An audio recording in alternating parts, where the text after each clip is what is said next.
Well, good afternoon, everybody. Looking forward to another Friday Night Lights, and I'm joined here at Racing Post HQ by Shane Foley, of course, Grade 1 winning jockey, and also Gavin Lynch as well. And Gavin, well, you had quite the week last week, so we'll be hoping for lots more winners this week. 4 winners was it last week? Yeah, flash in the pan, but we'll see. Stop clock and all that. We'll see. Anyway, we're actually going to have just before we look to the card today. Anything you as a punter you look for specifically when you're looking through a card specifically at Dundalk? Nothing in particular. There's things obviously you need, like a good jockey, you need a trainer in form, you need to study your videos.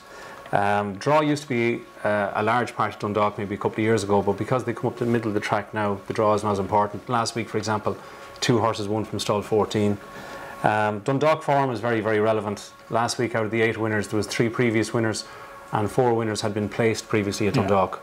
So Dundalk form, I suppose, is really important. And Shane, from a jockey's point of view, is there anything, when you get a booked ride, is there anything you're like, oh, we could really do with something here? Or? No, not necessarily. It's the same with every jockey. We can't go unless we have the horse underneath us, you know what I mean? But no, look, it is a bit more of an advantage if we're drawing a bit lower and that and things like that, because it saves you. You don't have to fight for your position from an outside draw, so it always makes it a bit easier. And the surface, I mean, a lot of horses work on a very similar surface anyway, so is it much of an alien concept racing on it? Yeah, well, like you said, some trainers, their horses seem to handle it really well and others don't, you know what I mean? It's a lovely surface to ride on.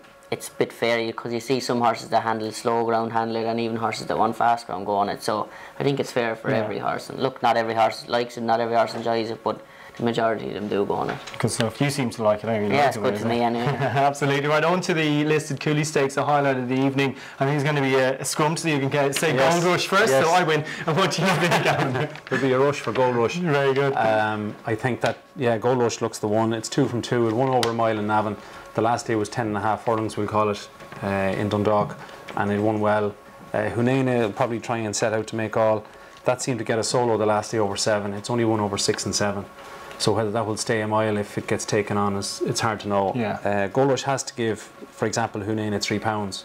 In a handicap, Hunene would have to give it, it's rated 100 as against 95, so it's £8 well in, but I'd go for Gold Rush. Yeah. Shane, can you see past I'd be the same. I would be a bit concerned about the drop back to a mile, but I just think she was a bit inexperienced the last day. It was only her second ever start, and she was in listed company, and she coped with them fairly well, so I think she's an improving filly, and she is definitely the one to have to beat. That draw in 10, I mean, does she just have the class to overcome it, do you think? Yeah, I think so. Look, if she can get out, Kevin Manning will get her out and get a good position early, because he knows she'll stay well. She handles the surface, and maybe one of Will McCreary stepping back up to a mile. Bella Boyd could run well, but I think they'll all have it to beat. But Gold Rush, she could be an improving filly. The opening claimer, what do you make of that?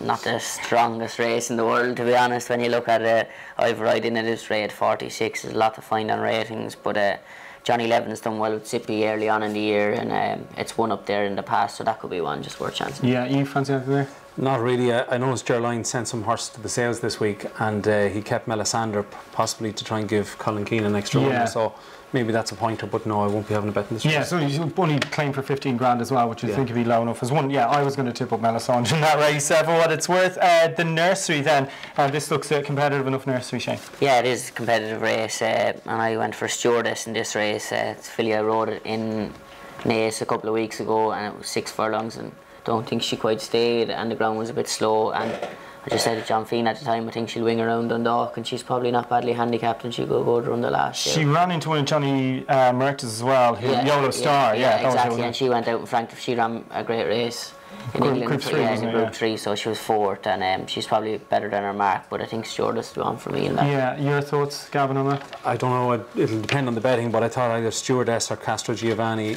who won by 5.5 lengths in Fairyhouse there a couple of days ago. Yeah. It's got a £13 penalty for that. It's in with a £6 penalty here, so it's £7 well in. Stewardess ran against Castro Giovanni that day in Naas, so it's actually £6 better off with Castro Giovanni. So between those two, yeah, I would have thought so. Shane Cross I think is only having maybe his 3rd ride, hasn't ridden a winner yet. He's on the Joseph O'Brien train, Castro Giovanni, so it'll be interesting between those two, I would say. Yeah, good stuff. The maiden that follows that then is a pretty tricky contest. You're off at 6:30. Do you win that, Shane? Yeah, I ride one for Charles O'Brien.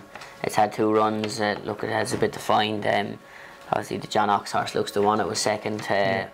in Naas to nice horse of Adrian Keeley's Elzam horse. I know it was beaten 3.5 lengths that day, but marked improvement, and Mr. Ox's horse liked to step forward, so he could be the one to beat.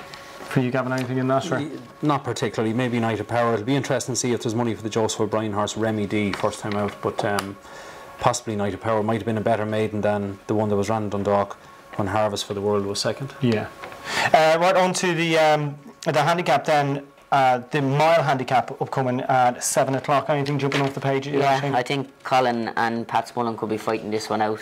Jock Talk and Compatriot ran the last time over 7. I was second on him the previous time.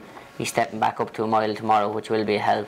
But Jock Talk travelled around very nice the last day and bumped into Ben Ramsden, which is a horse that's probably not badly handicapped. Yeah. So it could be between Colin and Pat in that. I suppose that's making these Friday night lights more interesting as well, that sort of narrative too. But you've any thoughts on that? I thought Jock Talk was the bet of the night. Pat's won and ride, so possibly one back for Pat. It's only had 2 runs for Gordon Elliott. It possibly didn't stay in Limerick over 11 furlongs on heavy ground. The last end on Dundalk over 10.5. It finished second, as we said.